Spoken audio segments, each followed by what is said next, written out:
metal. Now, Gary Lineker is not a stupid person. Following a stellar career on the pitch, it was a storied transition to broadcasting. And let me tell you, he's worth every penny of that £1.3 million a year of licence fee payers' cash to introduce football clips. So how did it escape the attention of this bright man that our democracies and our freedoms are protected and defended by the weapons produced like companies such as Rheinmetall? In fact, we should big up, not cancel, Rheinmetall, who have produced some of the armaments which are now helping Ukraine. Well, I'm very confused because I thought Gary Lineker was very supportive of Ukraine and their battle for survival. But now he wants to take their weapons away. I'm very, very confused. After all, they're going to need weapons with which to defend themselves. They can't fight by sending off tweets like Gary does. Now, many people love Gary Lineker. He has over 8 million followers on Twitter. This idol of the progressive left battled HMRC in court to reduce his tax bill by almost £5 million. This latest Lineker rant about war is weapons-grade nonsense. Sorry, Gary, but you're firing blanks. The People's Channel.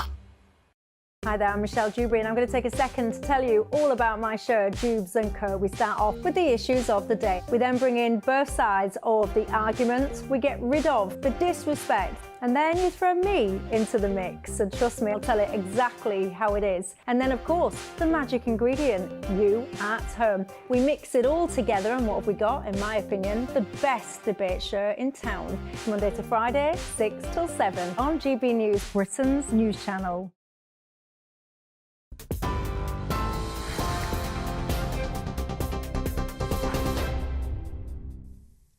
Very good evening to you. You're watching and listening to GB News. I'm Sam Francis. A look at the headlines at 11. And we'll start with a roundup from tonight's election debate, where leading figures from the 7 major political parties went head-to-head for 90 minutes of intense back and forth. The economy, armed forces, the NHS, immigration and climate policy dominated the heated exchanges. Well, answering questions from the audience, Labour's Angela Rayner and Conservative Penny Mordaunt engaged in a clash over taxes. Meanwhile, Stephen Flynn from the SNP said that Brexit had put up food prices and claimed it's been an unmitigated disaster for the economy. Green Party co-leader Carla Denyer attacked the Conservatives and Labour over their climate policies. Also appearing were Rhonab Yorwerth from Plaid Cymru, Reform UK's Nigel Farage and Daisy Cooper from the Liberal Democrats, who claimed that the current government has, she says, broken the public's hope. Well, the row over the Prime Minister's decision to leave D-Day commemorations early yesterday rumbled on in the opening minutes of tonight's debate. Cabinet Minister Penny Mordaunt joined the criticism, saying that Rishi Sunak's decision to return home for a TV interview was completely wrong and that he has been right to apologise. Rishi Sunak has admitted it was a mistake, but said that people should judge him by his actions when it comes to supporting the armed forces. Reflection, that was a mistake and I apologise. I think it's important, though, given the enormity of the sacrifice made, that we don't politicise this. The focus should rightly be on the veterans who gave so much. I had the honour and privilege of speaking to many of them and their families, hearing their stories, expressing my gratitude personally to them. But I'm someone who will always admit when I've made a mistake. That's what you'll always get from me. Rishi Sunak there speaking earlier. Well, in other news today, Lord David Cameron has been targeted by a hoax video call with someone who said they were the former president of Ukraine. The Foreign Secretary shared messages and spoke to someone claiming to be Petro Poroshenko.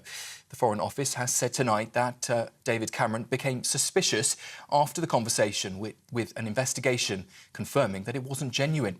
Officials say they're now making the news public today in case that video recording from the call may be manipulated or used to spread misinformation.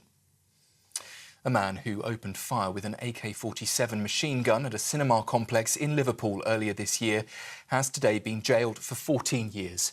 Leslie Garrett opened fire at the theatre in the Croxteth area on the 3rd of January. No one was injured in the incident. The 49-year-old had previously pleaded guilty to weapons offences and attempted robbery.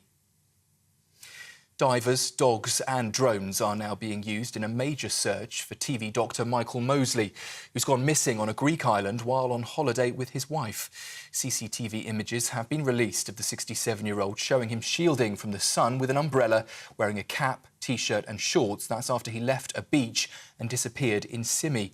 The presenter, who's known for appearing on programmes like the BBC's The One Show and the podcast Just One Thing, hasn't been seen since Wednesday. And finally, some sports news. England suffered a shock 1-0 defeat against Iceland at Wembley tonight, a performance that Gareth Southgate has admitted was not acceptable for their final match before Euro 2024. The squad will now head to Germany before getting their tournament underway against Serbia next Sunday. England are among the favourites to lift the trophy, but some big names have been left out of the 26-man team. Jack Grealish and James Maddison both being dropped, while Harry Maguire is also missing out because of injury. For the latest stories, you can sign up to GB News Alerts. Just scan the code on your screen or go to gbnews.com/alerts. Now, though, it's time for Headliners.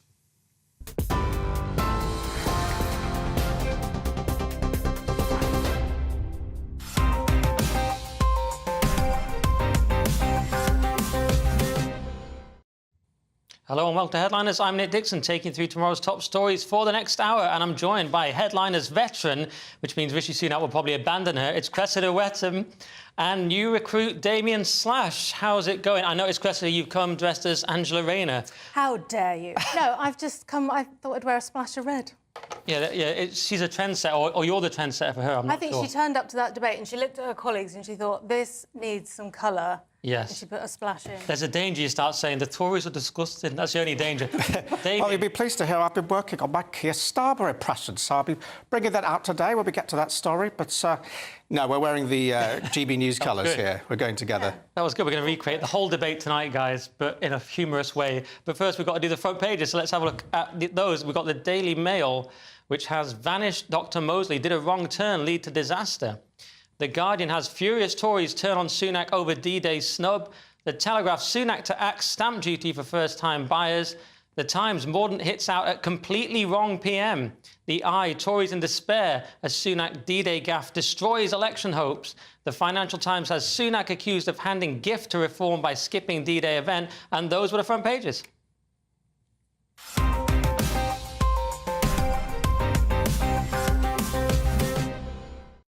So what have the Guardian gone with, Cressida? Furious Tories turn on Sunak over D-Day snub. So Rishi Sunak went home early from the D-Day celebrations in France, leaving other world leaders to have their photos taken together. Those photos will last forever, of course, Rishi, and you won't be in them. You can't get added on. Well, I suppose you can get added on later, can't you, nowadays? But anyway, so he's provoked fury among Conservative grassroots after he was forced to apologise for skipping the crucial part of the D-Day celebrations. Tory officials said internal party WhatsApp groups were full of horrified responses. I bet they were. I bet it was like an episode of The Thick of It. They were all texting each other saying, how could he? Somebody has said it's extraordinary. Another has said gobsmacking. Another one saying no one is even trying to defend this. And it's not clear really why he did it, because what he came back for was a pre-recorded interview that isn't even going out. Yes, with ITV. He stayed for the British part but left before the international part. He's the kind of equivalent of a football fan getting out early to beat traffic. Why did he do it, Damon? Do we know? Well, it's like... It just seems to be just another adage to the pursuit of less than 0 seats, whatever they can do. It's like having Cobra meetings to try and work out how to bring their numbers down all the time. Yeah. But, I mean, it's also symptomatic of, I think, of Rishi Sunak's an out-of-touch brand. It's like he spends so much time in glass offices, he kind of lost a sense of what means anything anymore. Yeah. It's like leaving... Starmer, whatever you say now, by the way. You just locked in Starmer in my head. Well, I'll try and keep it in my own voice, but... That's horribly good. It's like leaving your dad's funeral to go make a TikTok video. You've probably got at least 5 years of work there as well with that. That's very true. But you're right. I mean, to the left, this is it's an easy one. It's a softball because he's out of touch. They always say you're completely out of touch, rich. And on the right, they say unpatriotic, doesn't value our history and culture, which Farage has basically already said. So it's a slam dunk for both sides. And you wonder what was going through his mind He is a sort of managerial type. It doesn't seem natural at these kind of gesture politics. Farage is the king of this kind of thing, and Sunak is terrible at it. Starmer just tends to do enough. He just shows up, does the basics to look patriotic. But the amazing thing to me as well is that Cameron was all over it. So Cameron is already known as the kind of PM abroad, because he's seen as the international PM. We did a story on this a few weeks ago. And now he's there in all the photos, and Sunak's not there. To the point where some people are saying, does he want Cameron to be the next leader or something? Has this done on purpose? Or has he just let Cameron dominate the event? Well, I think it's like, yeah, I don't imagine he does think in that kind of level of... And also, you have to remember, he's been there for hours. He keeps saying, but I did all the other bits. So maybe he feels like, well, yeah, I have been there a lot of time. I've done a lot of bits and pieces. Like, yeah, but you missed the important bit, Rishi. Well, it's kind of like the way AI thinks. It doesn't think, I suppose. It just kind of aggregates information and then makes a decision based on what people have put into it. And it seems like he's in a room, advisors have said, oh, you need to go and do this interview. And he's like, all right, I'm just going to leave this 80-year anniversary D-Day celebration to go do an interview with ITV that nobody's ever going to watch. I mean, it's borderline psychotic behaviour. Yeah, you're right. It's a cold utilitarian calculation where he just said, I've got a busy campaign. And I do sympathise with that part. I don't think he's a bad guy or anything. He just totally missed the significance of this, especially with the veterans being old and everyone's saying this will be their last one and so forth. He's completely missed the significance of it. People like Ed Davey are jumping on it saying, well, oh, he doesn't care and stuff. That's a bit opportunistic for me, but it is bad. It looks bad. It both is bad morally and it looks bad. Yeah, I mean, the Conservative Party train has gone beyond derailment now. It's kind of heading towards the Mariana Trench and then the core of the planet, and eventually be evaporated by the magma core. Well, let's do a bit more on that, because I think the Times have a story on the Tories as well. Oh, yes, well, this is the next story. Mordaunt hits out at completely wrong Prime Minister.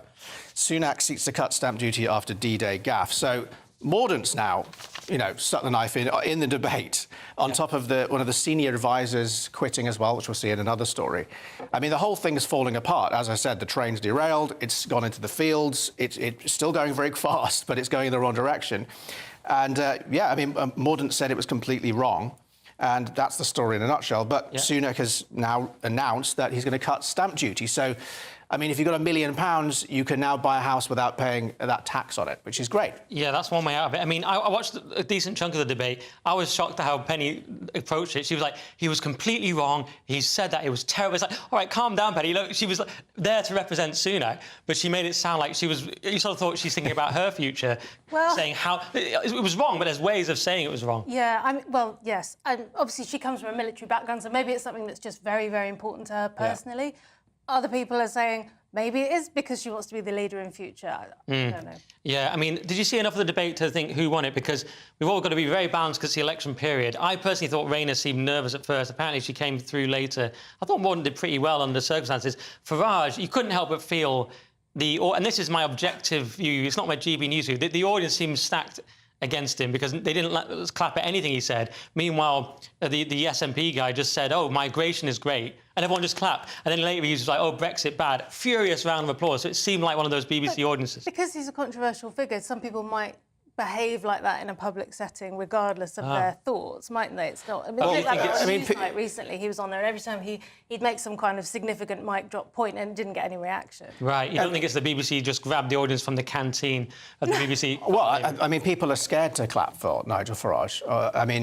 And of course, 26% of the polls are in favour of him now.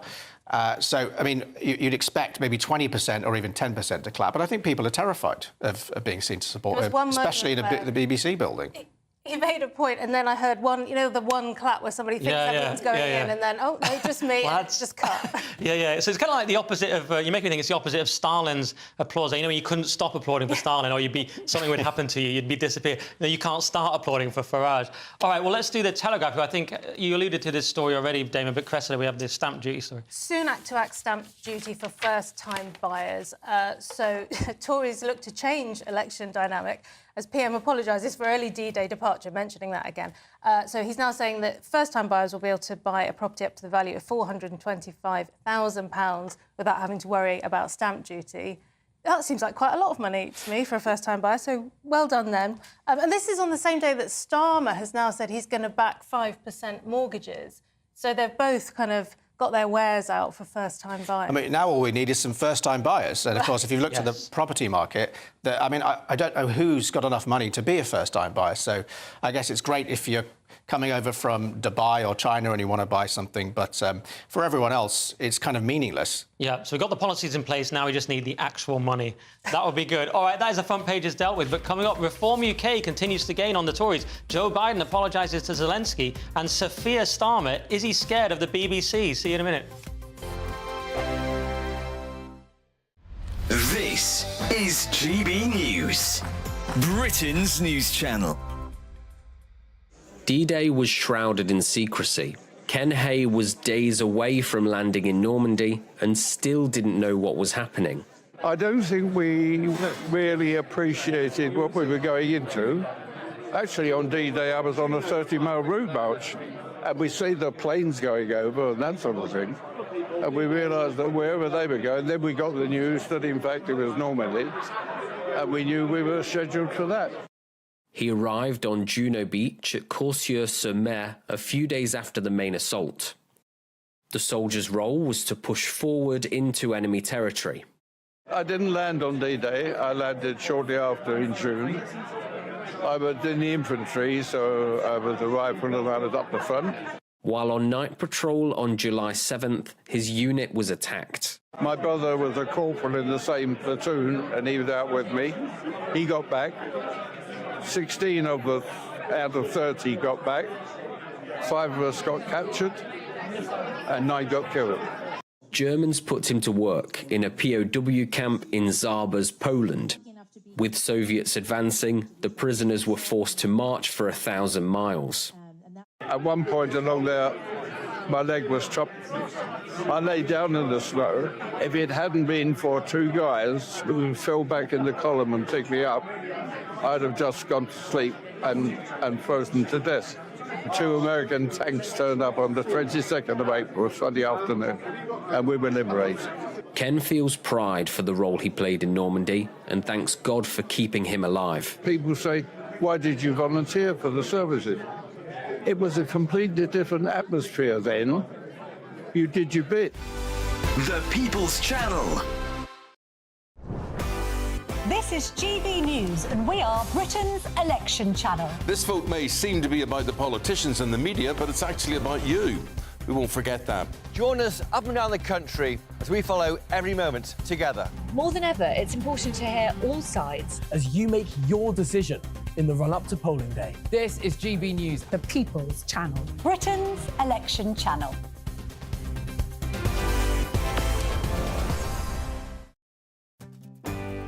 I'm Stephen Dixon, and thanks for joining us on GB News, Britain's news channel. Every Saturday, 10 till 12, we'll bring you all of the news that you need to know. We'll also remind you that there is so much to smile about. It's my favourite time of the week. I get to relax, enjoy some light-hearted stories, and let Ellie teach me about fashion too. That's Saturday Morning Live, every Saturday, 10 till 12. Only on GB News, Britain's news channel.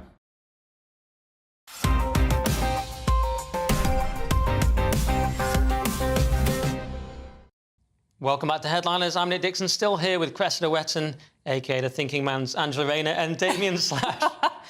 So let's crack on with the Mail. And are the Tories facing an existential threat from Reform UK, Damien? Well, according to the Daily Mail, now Reform overtakes the Tories among over 55s in latest polling blow for Rishi Sunak, as Nigel Farage plans to attack PM over D-Day Disappearing Act in TV debate tonight.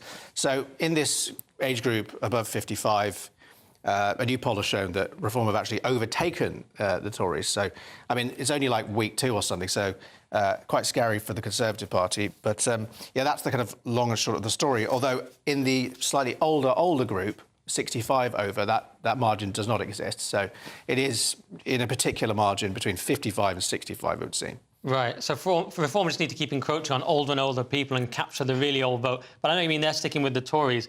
It is shocking, though. I mean, you've basically got a party who, the critique of them, of course, is that they don't have any policies and they're new, they're a company, it's just basically the Farage show and whatever he wants to say.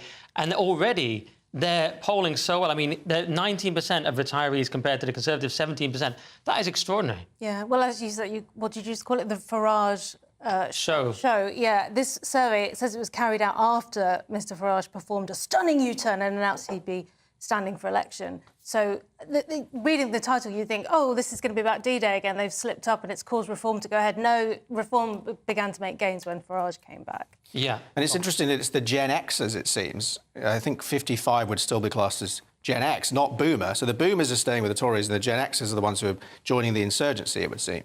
Oh, interesting. Yeah, maybe that crosses over 55 to 64. That's like gets into early Boomer, but yeah. But of course, Nigel himself is technically a borderline Gen X, so maybe that's something to do with it. Yeah, he might have that appeal. I mean, the challenge for Reform is that they get massive amounts of votes. They may get massive amounts of votes, but it's distributed throughout the whole country, so they struggle to get seats. Whereas, like the Lib Dems, they don't necessarily get that many votes, but they've managed to target them. And even Labour, they're targeted in cities and so on, so they can't get obliterated in the way that can happen to some parties. And the Tories, I mean, they're founded in 1834, to my knowledge. The most successful political party in Europe. It's incredible how quickly they're just crumbling. Or are we getting carried away and they're going to rally before the election? Well, they do have a... Had to try and get balance. They'd better be quick. They do have a kind of an incredible ability to kind of reanimate from the edge of destruction. But I mean, I've never seen anything like this. And this could all be. This success of Reform could actually just be the failure of the Conservative Party. It might not be success at all. It's a bit like how, in a way, Keir Starmer's polling so well, but for the same reason. I mean, if the Conservative Party is imploding into a singularity, if it's if its wave function's collapsing, then something's going to fill that gap, and it's going to be Labour and it's going to be whoever else rushes in. Yes. So it's hard to say whether it's everyone suddenly loves Nigel Farage or whether everyone just cannot take any more of the clown show. Yeah, it definitely seems to be a large element of that. So the Lib Dems could even end up as the party of opposition, which would be completely bonkers as well. Something very new is happening in my lifetime, anyway, in many people's lifetimes. We could have Tories, then a new second party. Oh, no, sorry, Labour, then a new second party, which could be Lib Dem or even Reform. Madness. I don't know. Let's see. And there's a feeling people don't have anything to lose because Labour are going to win anyway, so you may as well vote Farage. That seems to be the feeling. Well, it's almost a certainty. Yeah. All right, well, let's do the Telegraph and the continued fallout from Sunak's D-Day gaffe, Cressida. Senior Tory advisor quits over Sunak's show of disrespect for D-Day. So this is Ian Atchison, an advisor to Michael Gove, who says the PM's decision to leave Normandy event was either colossal stupidity or cynical calculation. I don't really see how it could be cynical calculation. I mean, what was he calculating? Yeah, I'll do something really bad for me and my party. Not genius. sure about that. Yeah. So this guy, he's a former prison governor, and I think he's saying that today's events were the straw that broke the camel's back. Yeah. He's in his letter. He says, either way, this is whether it was cynical or stupidity. It revealed to me that while I still embrace a conservative philosophy, I'm no longer willing to have it outsourced to a bunch of mendacious, incompetent and disreputable clowns, country before party always. So I think he's just a very fed-up conservative who doesn't feel like there is anything conservative in the Conservatives. If he's using language like that and he was an advisor to Michael Gove, I mean, imagine how the rest of the country's feeling. Well, exactly, yeah. I mean, it's amazing how many people are running with this D-Day thing. I mean, it really is. It is that Gordon Brown moment, of the bigoted woman moment. It crossed my mind that even Joe Biden made it through the memorial. Yes. And it's like... He did have to exit at times suspiciously, but he did make it. But if Joe Biden can get through the whole thing, and Rishi Sunak, the football-playing Rishi Sunak, you'd think he could do it. Yeah, with his Cruyff turns. I know he does seem to have a lot of energy, but yeah, I mean, in terms of the cynical calculation, I suppose he's saying the calculation to go and do an interview and cram in as much as you can to your election schedule and something like that. But yeah, it's a massive backfire. There's almost not much more to say about it. We covered it so much in the first section, but yes, I don't know. Is there any element of like where people are just making political capital from it and they don't really care themselves and they're just being opportunistic? Well, yeah, I mean, of course, that's what they'd all do. What made me laugh is that Rishi's come out and said, no, come on, don't politicise this. It's just such a weak... Well, I mean, he literally politicised it.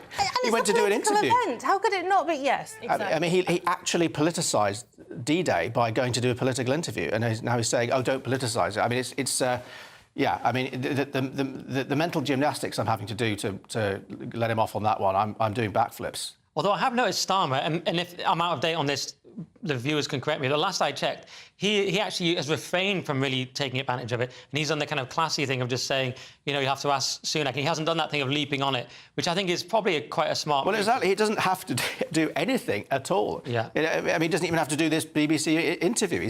I'm just going to sit it out. You know, I don't need. Why should he's doing my campaigning for me? I was teeing you up there, and we've got another one coming up because let's do the Telegraph. And Starmer is the only party leader who hasn't signed up for a BBC interview, leading to the rather amusing nickname Sophia Starmer. The voice was just in time. But so Sophia Starmer is the only party leader not to sign up to a BBC interview. So the Conservatives say the Labour leaders should grow a backbone as no date yet set to meet the presenter Nick Robinson. I mean, yeah, I mean, the usual Conservative Party tweets are going to come out accusing him of being a coward for not doing it. But, I mean, when he's already practically the Prime Minister based off the polls, I mean, he has the luxury of not having to do it. But, of course, he can never answer a question directly. And so the moment they said to him, you know, will you do an interview? It would have been, well, I can't answer that question directly. I'll get back to you about it in a couple of weeks when I've decided what I'm going to do. I can't answer a question about whether I'm prepared to be asked questions. That's the meta level of evading questions. I can't say. So it could I'm just going be to start that. trying to do it myself now. Go on.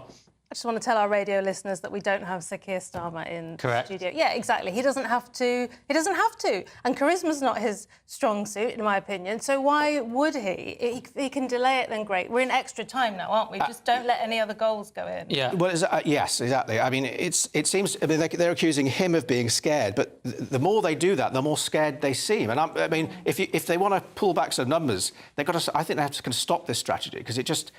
The bullets are not getting through the armour here, you know, it's just not working. Yeah, I mean, that is a good point, though. He has sort of no reason to do it. And this was why Boris Johnson evaded an interview with Andrew Neil in the past. Theresa May refused to debate Jeremy Corbyn because there was no reason to do it. So the famously adversarial style of the BBC and of people like Nick Robinson, you always look a bit stupid. It's whether you're going to look very stupid or just a bit stupid. That's the best you can do, isn't it? Yeah. Because there's such fierce questions, you just don't look good. So I wonder why anyone does them sometimes, but certainly Starmer, no point in him doing it. Also, I like this nickname, Sophia Starmer, but I quite like Sabir Korma. Do you remember when that was a thing? And they tried to get it going, and Boris Johnson said it in the House of Commons, Sabir Korma. To me, it was hilarious, but it didn't really catch on. No. I mean, I mean, maybe Ed Miliband's ham sandwich might have caught on a bit more, but, you know, everyone likes beer and kormas, so it's not an attack. It's because he was caught out, wasn't he? And he was trying to say, I've been caught out in Partygate, but you had a beer and a korma, Sabir Korma. Oh, I see. So that stuff. It didn't take on. I mean,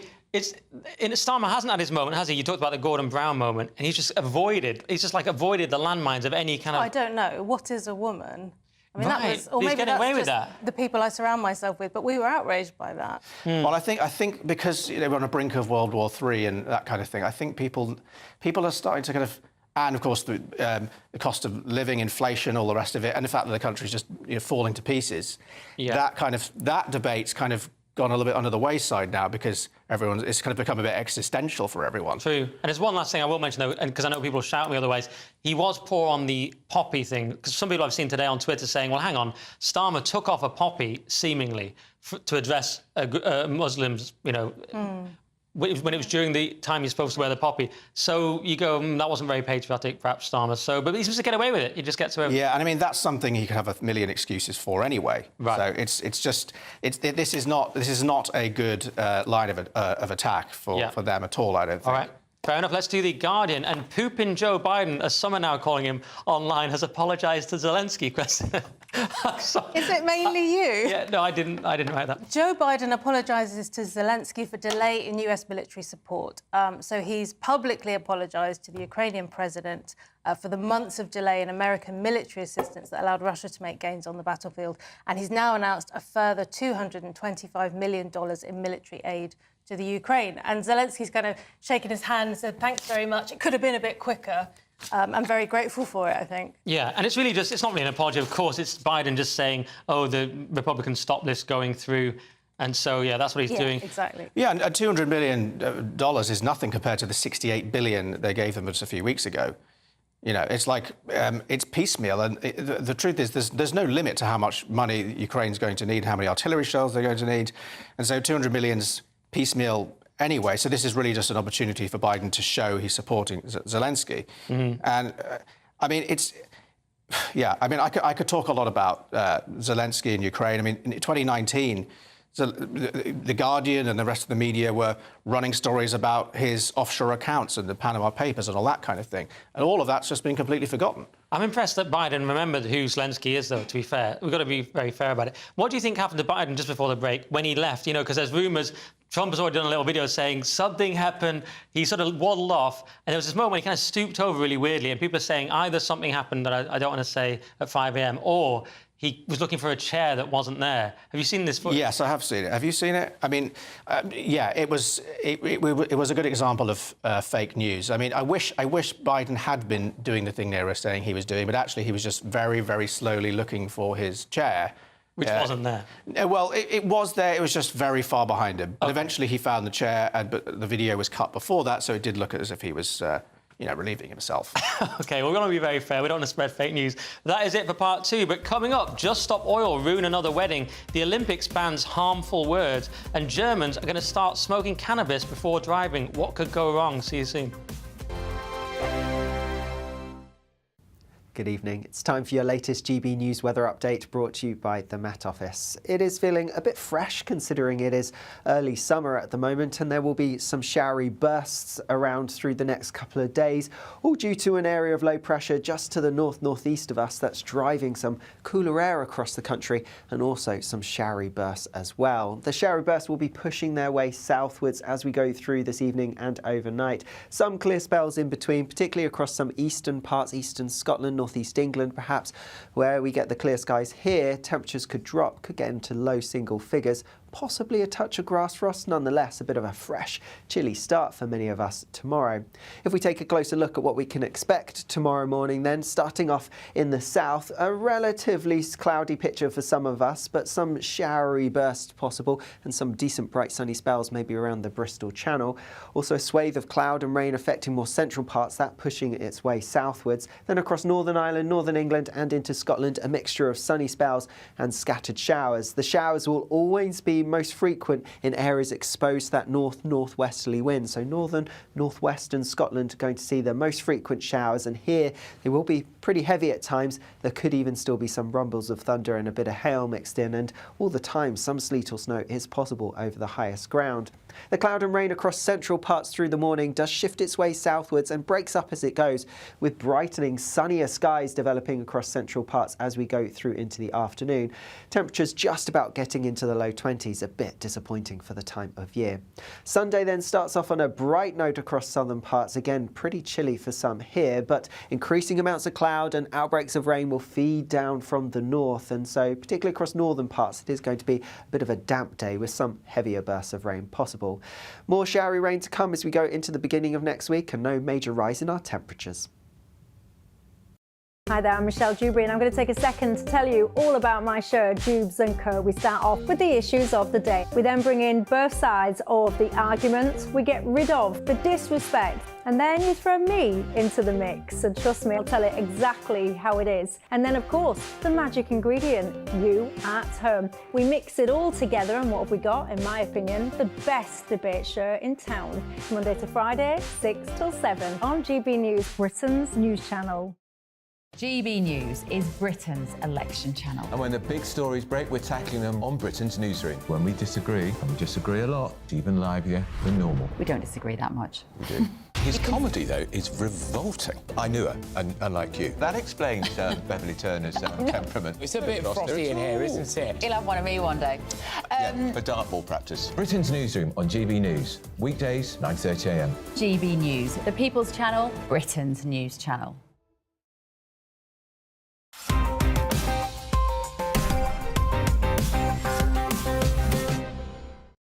Welcome back to Headliners. Let's crack on with the Telegraph. And Just Stop Oil continue to target the heart of the global warming problem, posh people's weddings, Damien.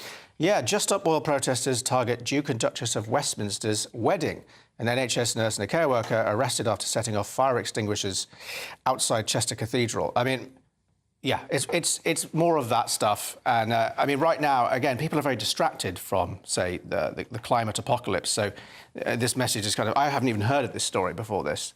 But I really hate activists targeting personal events or people's homes or individuals. I don't like it. I don't like that the Copenhagen Prime Minister has been attacked today. I don't like that Nigel Farage got a milkshake thrown in his face. I don't like assaulting or humiliating people personally.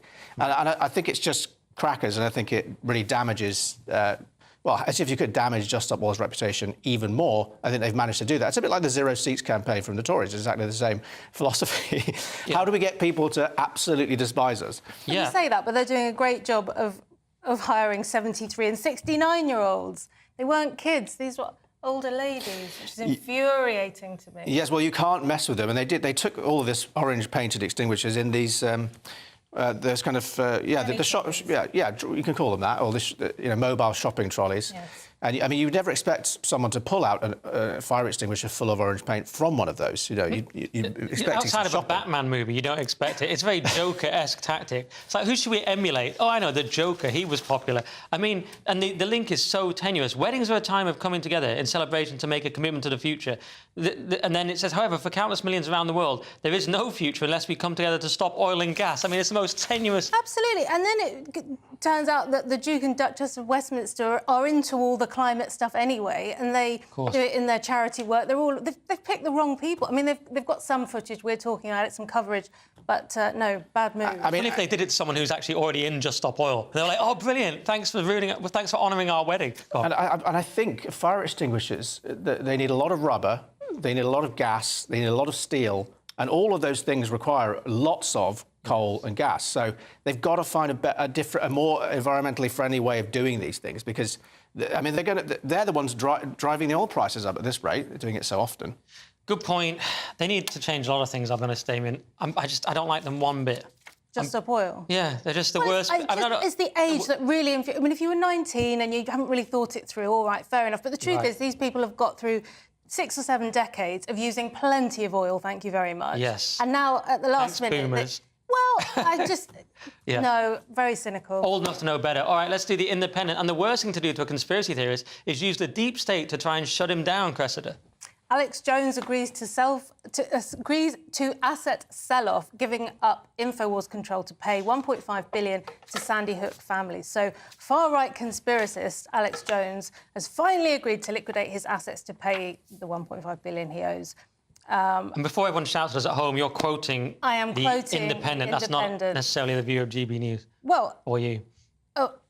Possibly, yes. But that is what is in The Independent. So he asked a judge to convert his bankruptcy into a Chapter 7 liquidation. Obviously, that's our favourite type of liquidation. It all gets quite technical after this. But basically, he's got to pay up. Yeah.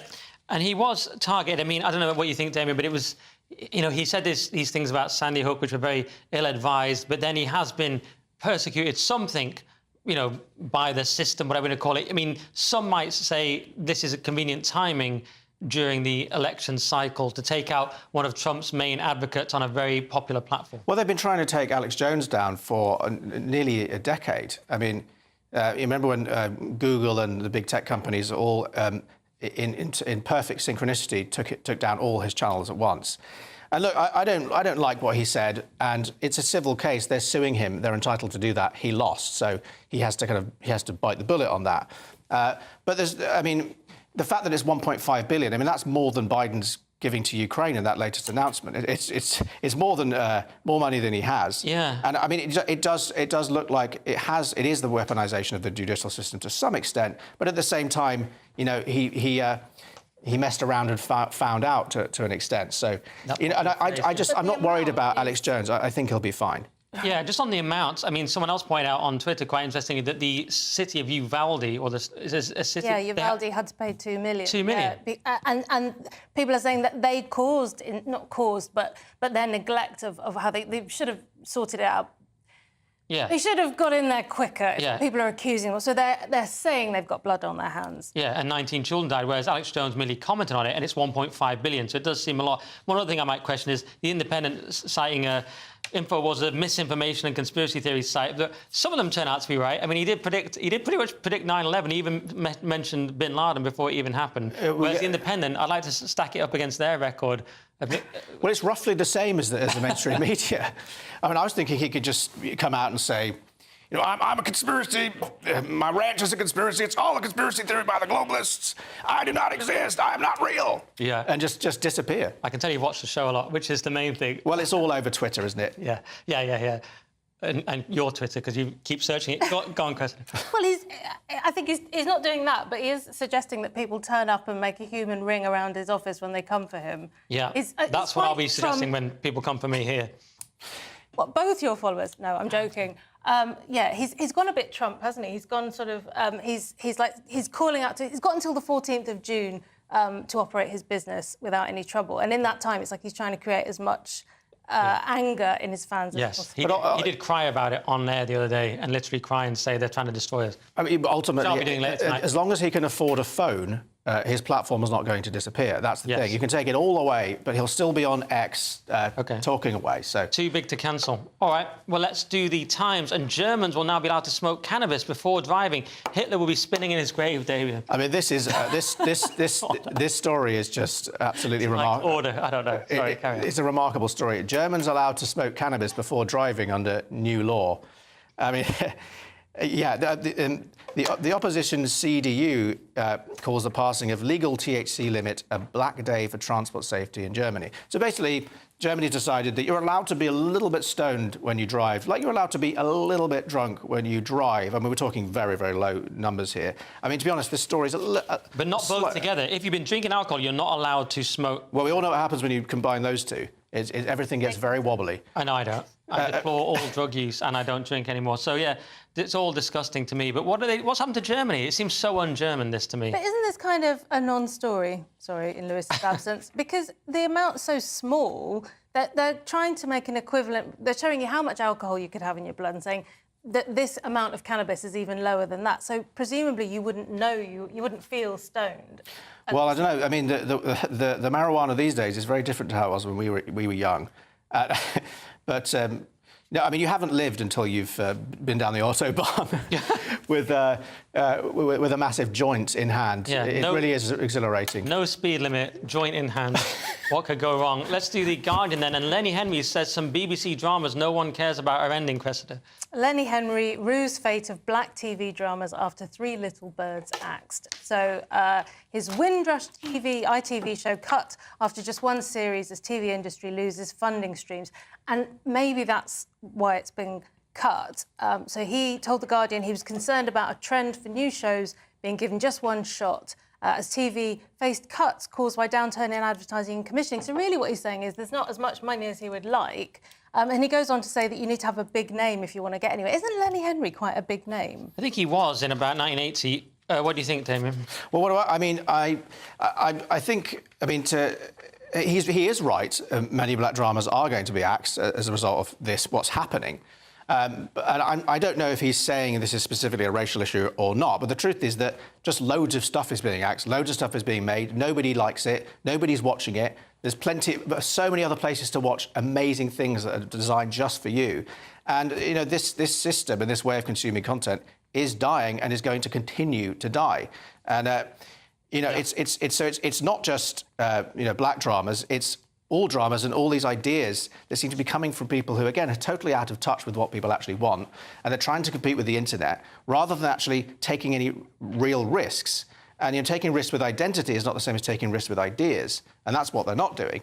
And so, yeah, he's right, but the whole thing is going down the pan as far as I can see. Yeah, I agree. All right, let's do the Mail. And the Olympics is apparently trying to win the gold medal for most woke sporting event, Damien. Well, the Olympic chiefs are banning a list of harmful words describing trans athletes and tell journalists not to call them born male, biologically male, or mention a sex change during the Games in Paris. I mean, I don't know why an Olympic journalist would do that, but basically they're banning a whole bunch of words to describe trans people, and but some of those words include, say, born male, born female, biologically male, female, genetically male, male to female, female to male, identifies as, you can't say that, he, she is a transgender, can't say that, the transgender, sex change, post-operative surgery, or even transsexual, you can't use that word.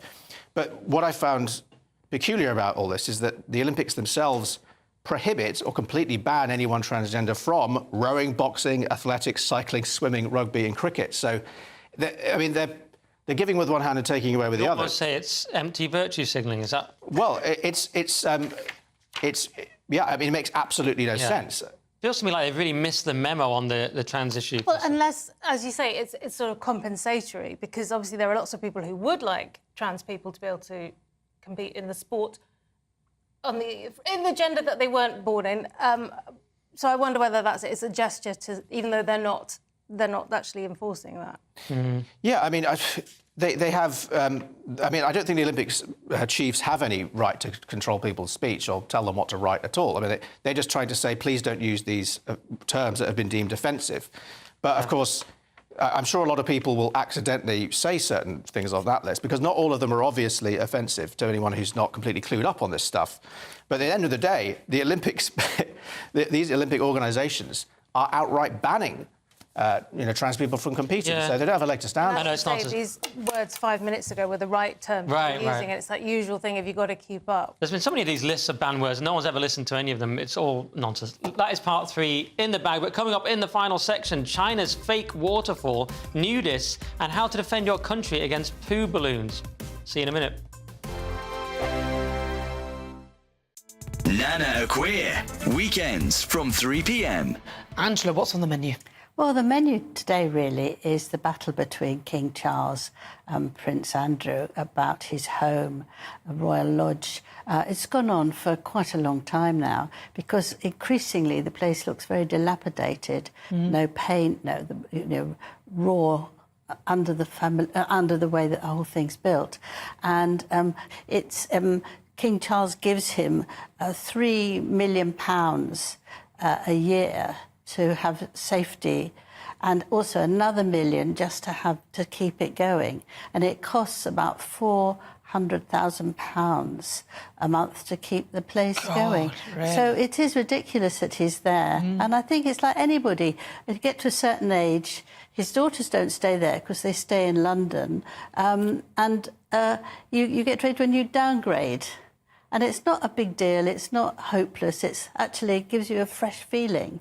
And I think it's very silly that he won't do it, but he's determined not to, and the King is determined to, and it seems that if he doesn't listen and make all these decorations properly, that he's going to stop giving him the money, which would be very difficult indeed for him. Because every 5 years, isn't he meant to paint the outside and all sorts of things? And the Queen didn't give him much money in her will. It all goes to the heir. So Charles has got the money, and so you just wonder how he'll manage, because he's only got what he can do. How he'll manage? He can move somewhere cheaper like the rest of us. I mean, £400,000 a month. Yeah. He could go to Frogmore Cottage, which is the offer. Yes, exactly. That's the offer. And it's all been very decorated. Apparently Meghan did it very nicely. It's much smaller, but it's also very carefully guarded. So he should be able to do that. The People's Channel. Join me, Nana Akweer, for an informative, interactive news programme with a difference. It's fun. It's true.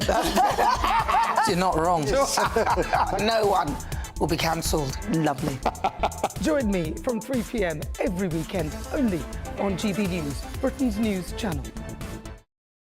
Join me, Neil Oliver, every Sunday night at 6 p.m. on GB News. And if an hour is not nearly enough for you, go to gbnews.com for special extended episodes online every Friday at 9 p.m, where we can truly get into the nitty-gritty of what's going on. GB News, Britain's news channel. In the GB newsroom, we bring you the news as it happens. With our team of dedicated journalists across the UK, GB News brings you accurate reporting of the day's topical agenda. When the news breaks, wherever and whenever it's happening, we'll be there. This is GB News. The People's Channel, Britain's news channel.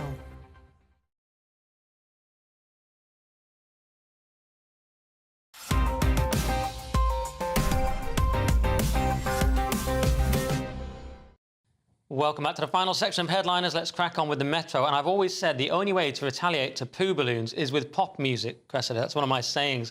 Good, and you're exactly right. South Korea's new weapon against Kim's poo balloons, cheesy pop music.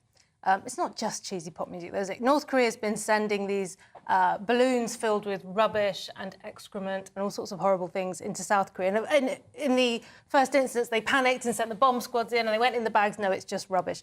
But there's a group of North Korean defectors who are called the Free North Korea Movement, and they feel sad for their country because they've escaped, and they must think of all the people starving and having a horrible time in North Korea. And so they're now sending balloons back with things like little plug-in, not hard drives, what are they called? USB things with information, because people in North Korea don't know anything about the rest of the world. They live in unbelievable ignorance about the world. Right, yeah. And always the South Korean people are trying to say, look, it doesn't have to be this way. Yeah, you could just send them over, like just simple things like pictures of the sun and all these things they're not allowed to have. This is ongoing. I mean, this headline's been doing the rounds because of the poo balloons, which are pretty funny. But yes. I mean, this is going on all the time. This attempt to get information into. Well, I certainly want to be caught with one of those USB sticks if I was in North Korea. No, absolutely. I mean, it's all, yeah. I mean, who sent the first balloon? Was it North Korea or South Korea? In this article, it says it started with the North Korea, yeah, and we covered it a south. few weeks ago. Yeah, they started sending over these poo balloons. But do you mean way back when? Well, is this like an Israel-Palestine question? Like, how far back does the It only goes back to like 80-odd years. It's not. No, I meant the poo balloon technique. Well, it's funny, isn't it? The poo balloon strategy. Maybe the Conservative Party should think about taking it up. It's not like Starmer again. The poo balloon strategy. Well, they could get those poll numbers a little bit lower with a few poo balloons. That'd be a fantastic idea. But no, I mean, this is pretty hilarious. But I guess the North Koreans see all these USB sticks and dollar bills and K-pop tracks as exactly the same. They see them like poo. So. It's a kind of it's an equal response. Because I think there's like an underground movement, and there's this idea that kids who speak with a South Korean accent because they've been watching movies can be arrested. Like we hear lots of American TV. I think that the day is coming when North Korea will be free, but I don't know if it will be in my lifetime. Yeah, well, yes, not in our lifetimes, but I mean, at least they're putting the poo in balloons and not into the rivers.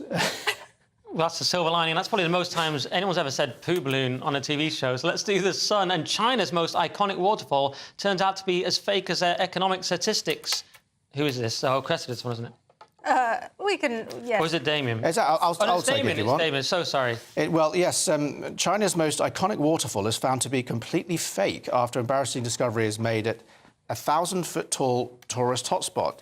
So it turns out this enormous waterfall, I think it's the tallest in Asia, is actually technically fake because they've had to hook up a massive pipe covered in concrete to get the water to flow down it. And now, there was all these videos online going viral showing the pipe, and everyone's saying, "Oh, China's making a kind of Wish.com waterfall." But at the end of the day, even though it's fake, it's still the tallest fake waterfall in the world, at least. It's only fake sometimes in the dry. That's right, yeah. Bits of fake. It's just a bit of lip filler of a waterfall. Yeah, so you're saying it's still an achievement. The biggest fake waterfall is still an achievement. It was an enhancement. It was, in a way, it was landscape gardening. The waterfall had a trickle, and they were like, let's just add a little bit here. Yeah, OK, we'll probably see America Trump will try and do the even bigger, even faker waterfall. Totally fake. The fakest in the world. All right, let's do the Mail. A nudist refused to back down, which is quite a disturbing image, Cressida. Nudists vow to continue bearing all despite losing battle against new housing development they fear will force them off favourite beach where they've stripped off for more than 70 years. Imagine that. So, yeah, there's a development going up. It's somewhere in Portsmouth, which is where Paul Cox is from. I wonder if he knows anything about this. He probably is a secret nudist. Seems really normal and straight, but then he's, like, just secretly nude. We'll have to ask him. Yeah, I mean, I'm not... I don't know a lot about nudists. It's not something I lean towards, and so it's difficult for me to completely sympathise with them being upset that they're now going to have people watching them, because, of course... I mean, if you're a nudist, surely you don't mind people seeing you. Well, I naked. think they think they're going to get barred from the beach once the fancy. Oh, I see. Well, I mean, we move in and say, "Oh, what's that?" But I mean, we live on an island, right? We're completely surrounded by beach. They can go in any direction. Surely they can find another nudist beach. Yeah, they remind me a little bit of these capybaras. Is that how you say it? The capybaras. I saw a video the other day, and I don't know if it's one of those captions where is it real? But it said this rich community has moved in on this capybara land, but they've re-established themselves. So there's just capybaras all over this sort of gated community. So the nudists, they don't want to leave their natural habitat. So you'll buy a posh house there, and then there's be a naked man outside it. Yeah, or the nudists move into the building. and the house prices shoot up in this new development because all the nudists want to live there. All right, well, very briefly, should we do The Mirror? And the new Bridget Jones movie is being filmed at a school falsely accused of running a satanic paedophile ring. Falsely seems like the key word there. Yeah, I mean, this is one of those stories. It is. Thanks to The Mirror. So the new Bridget Jones movie is being filmed at a school that was falsely accused of having it or running a satanic paedophile ring. Basically, this is a school in North London, Christchurch School. It's actually just up the road from my school, my old primary school, New End, both comprehensive schools. Maybe not the time to admit that, but... And I absolutely no paedophile rings in either of the schools. In fact, there was a Channel 4 documentary called Accused, the Hampstead paedophile hoax, and it turned out that a mother had been telling her kids to push this story about how there was a paedophile ring. Bizarrely, we're going to end on that. I'm so sorry. The show is pretty much over, so let's have another quick look at Saturday's front pages. So, the Daily Mail has vanished Dr. Mosley. Did a wrong turn lead to disaster? The Guardian has furious Tories turn on Sunak over D-Day snub. The Telegraph, Sunak to axe stamp duty for first-time buyers. The Times, Mordaunt hits out at completely wrong PM. The Eye, Tories in despair as Sunak D-Day gaffe destroys election hopes. The Financial Times, Sunak accused of handing gift to reform by skipping D-Day event. Those are the front pages. That's it for tonight's show. Thanks to Cressida and Damien. Headlines are back tomorrow at 11. If you're watching at 5 a.m, then stay tuned for breakfast. But for now, it's good night and God bless.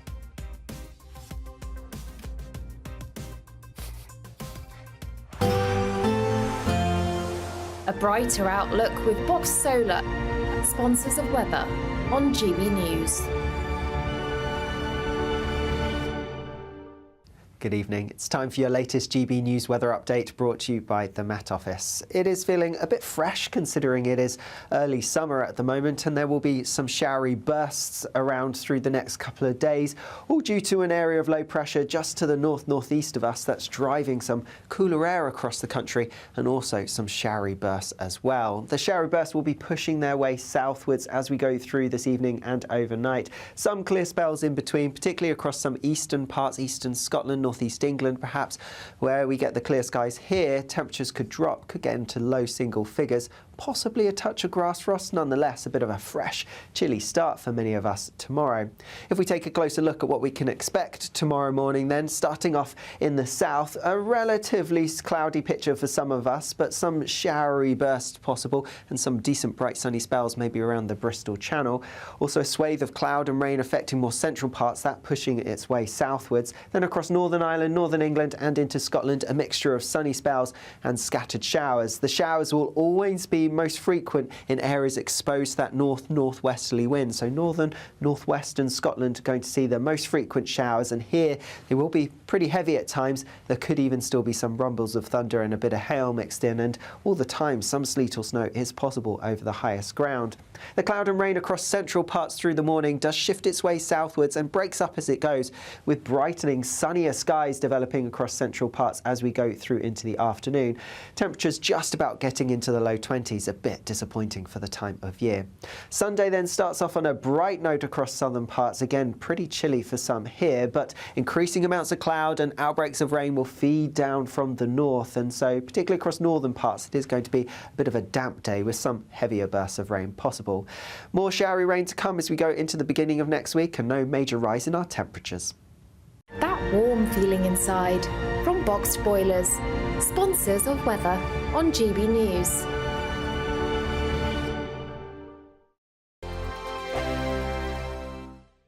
It's the Great British Summer Giveaway, and have we got a prize for you? There's a totally tax-free £15,000 in cash to make your summer spectacular. Spend that extra cash however you like. You'll also win a brand new iPhone, Apple AirPods, and if that wasn't enough, a £500 voucher to spend at your favourite UK attraction, so you can enjoy amazing days out this year.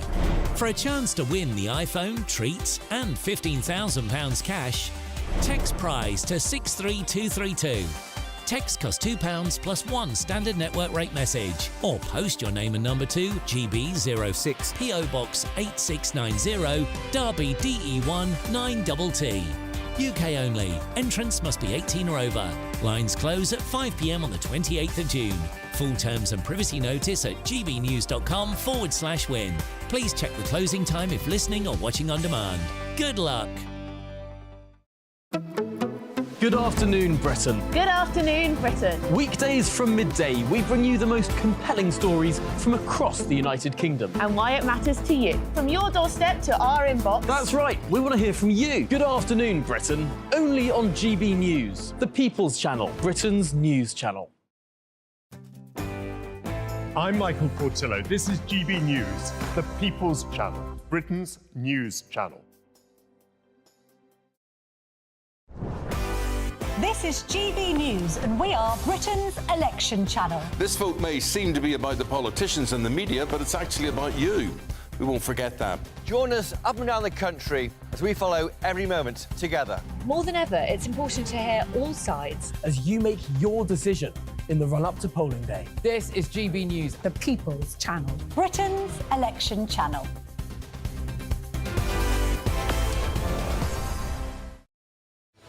I'm Patrick Christie's. Every weeknight from 9, I bring you 2 hours of unmissable, explosive debate and headline-grabbing interviews. What impact has that had? We got death threats and the bomb threat and so on. As time passes, She could have said Storm. You made my argument for me. My guests and I tackle the issues that really matter with a sharp take on every story. Went everywhere. something practical could be done. Or I can become something different. Patrick Christie's tonight from 9 p.m. only on GB News, Britain's news channel.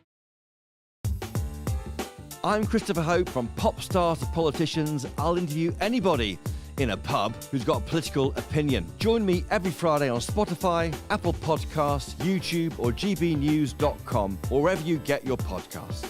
GB News, Britain's election channel. I'm Bev Turner. Thank you for joining us on GB News, the People's Channel, Britain's news channel.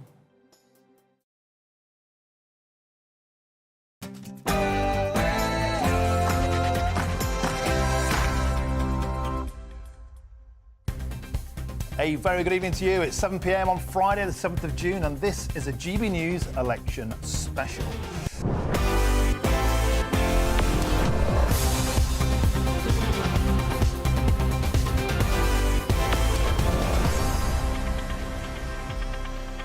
Now, for the next action-packed hour, I've got former Conservative MP Henry Smith, the former Conservative MP Jessica Harrington, former Labour MP Dennis McShane, and lifelong Liberal Democrat and federal board member Callum Robertson. There we are. Now, in 4 weeks' time, we will know which party will lead the country for the next 5 long years. Will it be Rishi Sunak, forced to apologise today for bailing out of D-Day commemorations? Keir Starmer, well, he wants your vote, but is he too wooden to win a TV debate? Ed Davey went baking with school children this week, as you do. And will he be trusted, though, to cook your books? And Nigel Farage's return to frontline politics has certainly shaken things up. Will he win your vote for the Reform Party? Well, it's all to play for, and we'll discuss the last big week in politics right after your latest news headlines, and it's Sam Francis.